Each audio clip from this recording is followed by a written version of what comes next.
تو اللہ تعالیٰ اسی کی نصیحت کرتے ہیں، اور حضور پاک علیہ السلام نے بھی اسی کی نصیحت کی۔ نیک بنانے میں سب سے پہلی چیز ہے اولاد کے عقیدے کی اصلاح۔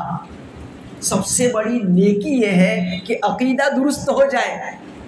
عقیدہ یعنی مانیتا، اللہ کے متعلق عقیدہ، رسول اللہ کے متعلق، جنت کے بارے میں، دوزخ کے بارے میں، قیامت کے بارے میں، فرشتوں کے بارے میں، یہ جو عقائد ہیں جس کو ہم پڑھتے ہیں آمنت باللہ وملائکتہ وکتبہ ورسلہ والیوم الآخر، یہ جو ایمان مفصل پڑھتے ہیں نا، 7 قسم کے عقائد بیان کیے گئے، یہ بنیادی عقائد ہیں۔ یہ عقیدے درست ہونا ہی چاہیے۔ اگر ان میں سے کسی ایک میں بھی گڑبڑی آ گئی، آدمی کی جنت گئی۔ سب کچھ مانتا ہے لیکن جنت کو نہیں مانتا، کافر ہو جائے گا۔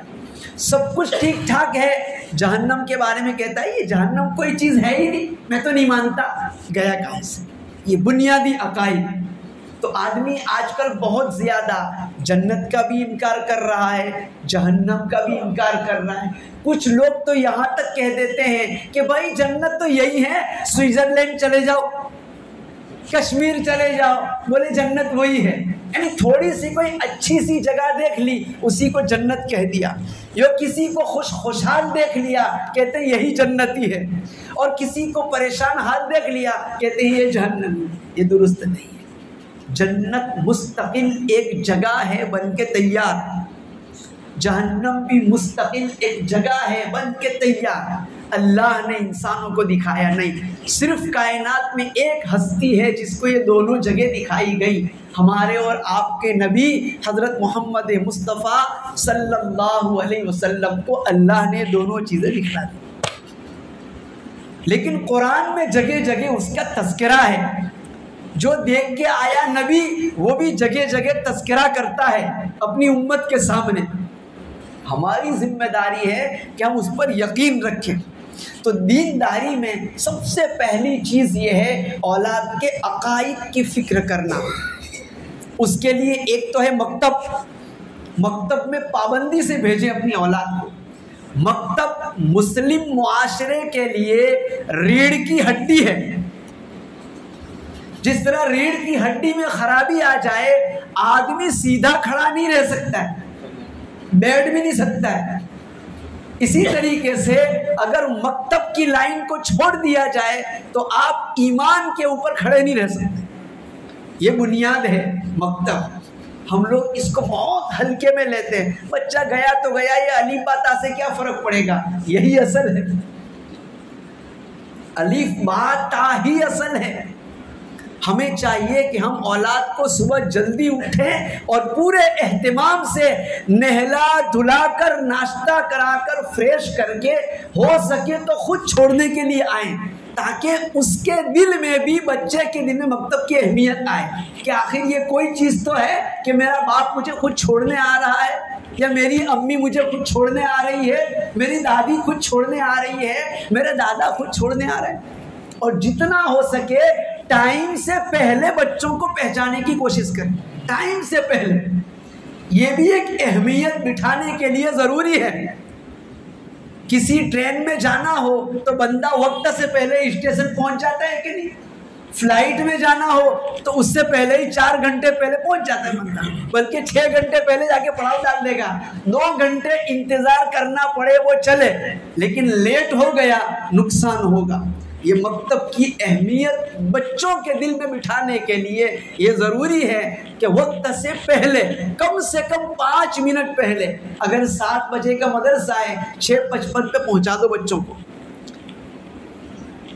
یہ کرنا ہوگا، اس سے خود ماں باپ کے دل میں بھی اہمیت آئے گی اور اولاد کے دل میں بھی اہمیت آئے گی، اور پڑھانے والا استاد بھی خوش ہوگا کہ آخر میرے پاس آنے والے بچوں کے ماں باپ کو کتنی فکر ہے، لہذا اب میری ذمہ داری اور بڑھتی ہے کہ میں ان کو اور زیادہ اچھی طرح ٹرین کروں۔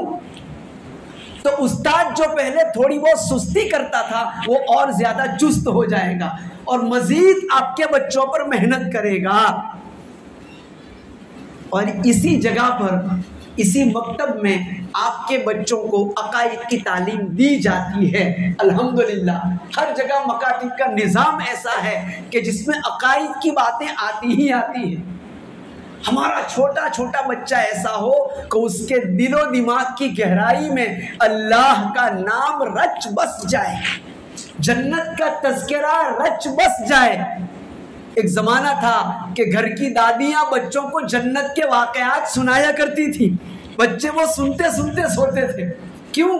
دادیاں نیک تھی، ان پر محنت کی تھی ان کے ماں باپ نے۔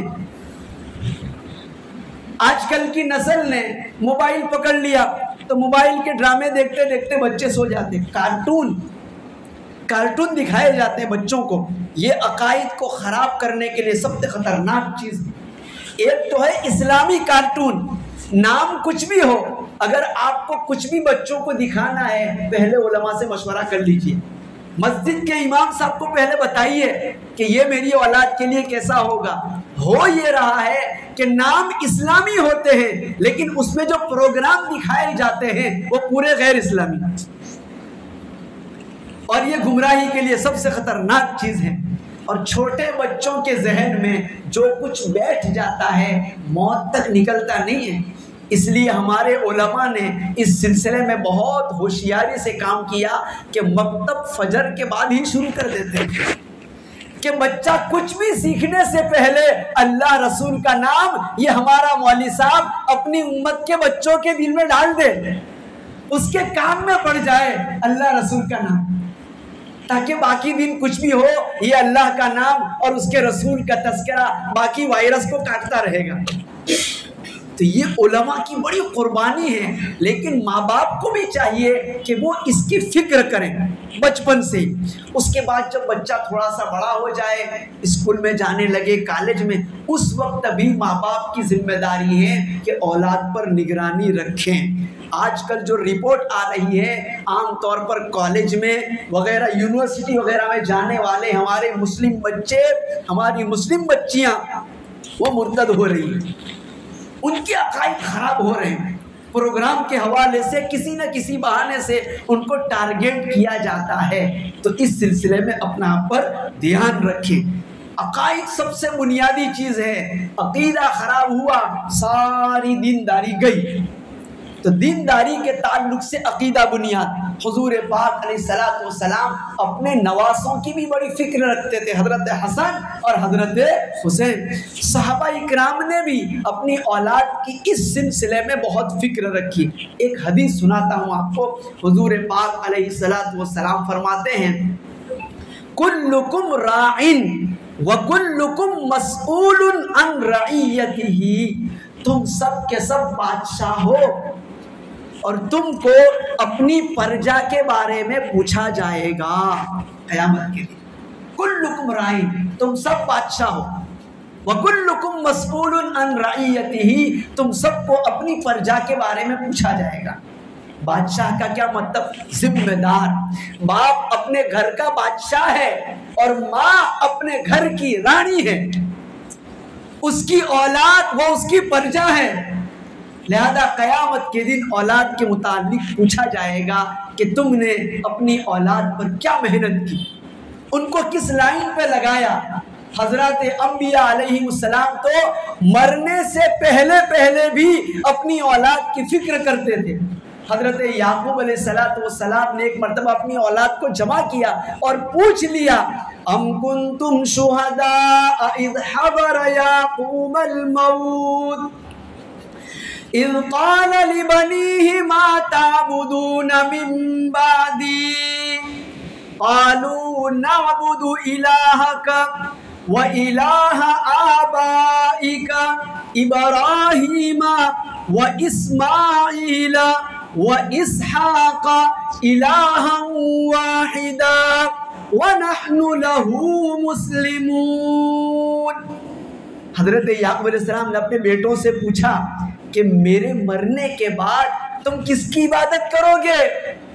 ما تعبدون من بعدی، میرے مرنے کا وقت قریب آ چکا ہے، بالکل بوڑھا ہو چکا ہوں، اللہ نے مجھے اطلاع بھی دے دی ہے، وقت نہایت قریب، میں فکر کر رہا ہوں کہ تم کس کی عبادت کرو گے۔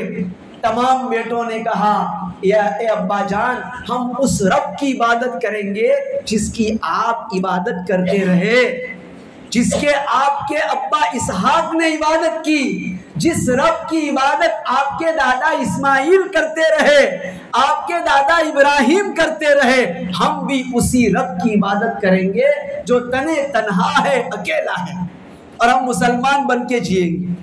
یہ دیکھو حضرت یعقوب اللہ کا پیغمبر ہے، اس کو اتنی فکر ہے، تو سوچئے ہمیں فکر ہونی چاہیے کہ نہیں ہونی چاہیے؟ تو اللہ پاک کہتے ہیں لڑکا لڑکی دونوں نیک ہونا چاہیے۔ شادی کرنے والے لڑکے کو چاہیے لڑکی نیک تلاش کریں، لڑکی کو چاہیے لڑکا نیک تلاش کریں۔ نیکی کے ساتھ اگر دوسری سب کچھ مل جاتی ہے چیزیں، بہت اچھی بات ہے، اور بتاؤں آپ کو مل ہی جاتا ہے۔